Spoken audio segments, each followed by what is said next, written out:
사람이 평균적으로 일평생 몇 번의 투표를 과연 할까요? 대통령 선거, 총선, 지방선거, 보궐선거까지 꾸준히 참여한다고 하더라도 대략 10대 번 정도의 수준에 불과할 텐데요.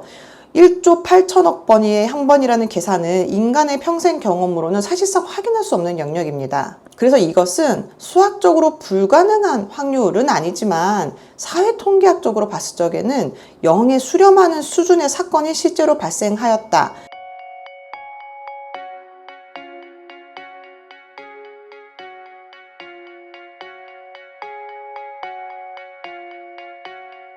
안녕하세요. 송지연 미국 변호사입니다.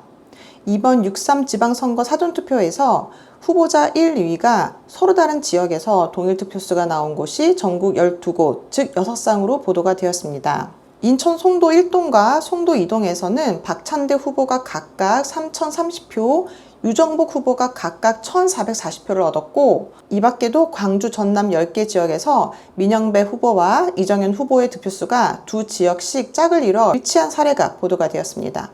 이 사건의 핵심은 숫자가 동일하기 때문에 부정선거다라고 얘기를 하는 것이 아닙니다. 그렇게 단정하면 법적으로도 사실적으로도 위험하고요. 핵심은 사실 따로 있는데요. 이 정도로 낮은 확률처럼 보이는 곳이 여러 곳에서 반복이 되었다면 과연 이것은 적어도 우연입니다라는 한 문장으로 끝낼 일이 아니라는 것입니다. 선거에서 신뢰는 결과만으로 만들어지는 것이 아니라 그 결과가 만들어진 과정이 시민에게 납득이 될 때 만들어집니다.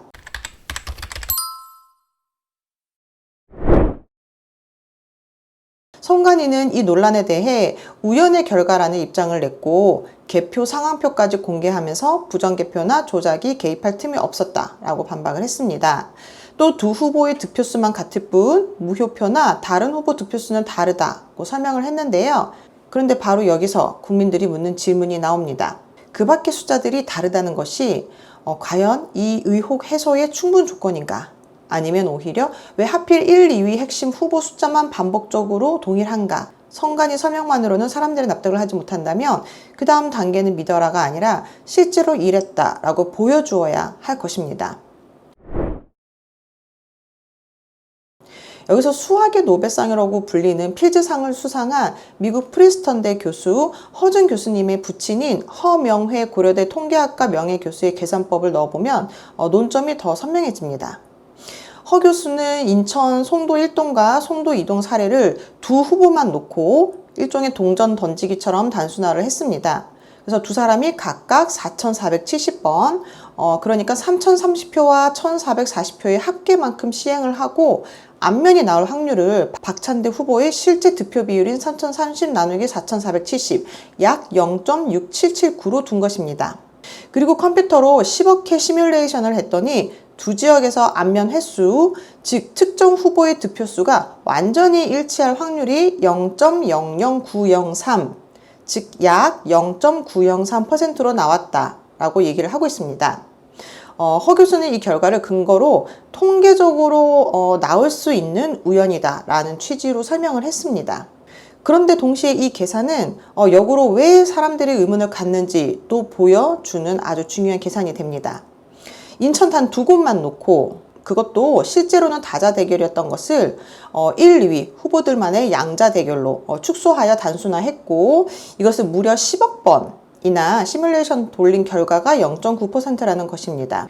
그렇다면 이것이 이 두 곳뿐만이 아니라 전국 12곳으로 확대가 된다 그러면 어떻게 될까요? 이 0.903이라는 수치를 그대로 가지고 와서 아주 단순하게 전국 12곳, 즉 6쌍의 반복 적용을 해보면 각 쌍이 독립이고 각 쌍마다 동일 득표가 나올 확률을 똑같이 0.00903으로 놓고 계산을 한다면 6쌍이 모두 동일 득표가 나올 확률은 0.00903의 6제곱입니다. 즉 계산하면 약 5.42 곱하기 10의 마이너스 13승이 됩니다. 이걸 제가 보고 읽어야 할 정도인데요. 0.0000000054%입니다. 쉽게 말하면 약 1조 8,444억 번에 한 번 정도이고 10억 번짜리 시뮬레이션을 한 묶음으로 보면 평균적으로 약 1844묶음. 그러니까 10억 번의 시뮬레이션을 1844번 정도 반복해야 한 번 기대할 수 있는 정도의 수준입니다.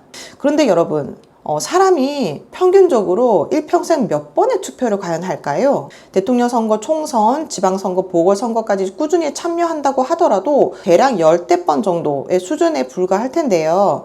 1조 8천억 번이 한 번이라는 계산은 인간의 평생 경험으로는 사실상 확인할 수 없는 영역입니다. 그래서 이것은 수학적으로 불가능한 확률은 아니지만 사회통계학적으로 봤을 적에는 0에 수렴하는 수준의 사건이 실제로 발생하였다. 그렇다면 적어도 우연입니다 라는 말로 정리하기에는 어려운 그런 사건이 발생했다고 볼 수가 있습니다.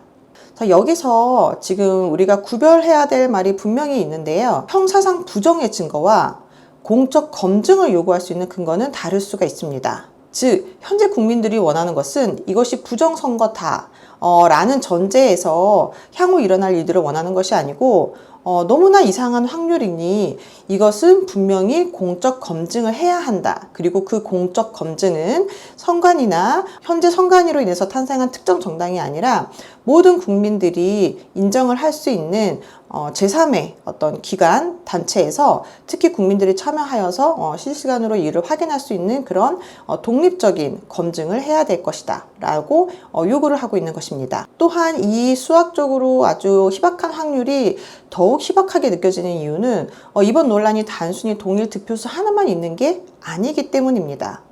우리가 앞에서 익히 살펴와 봤듯이 6.3 지방선거 본투표 당일날 투표용지 부족 문제가 실제로 곳곳에서 발생했고 특히 특정 정당에게 유리한 지역에서만 집중적으로 발생을 했고 또한 중앙선관위는 투표용지를 추가 송부한 투표소도 140곳 점점 늘어나고 있죠.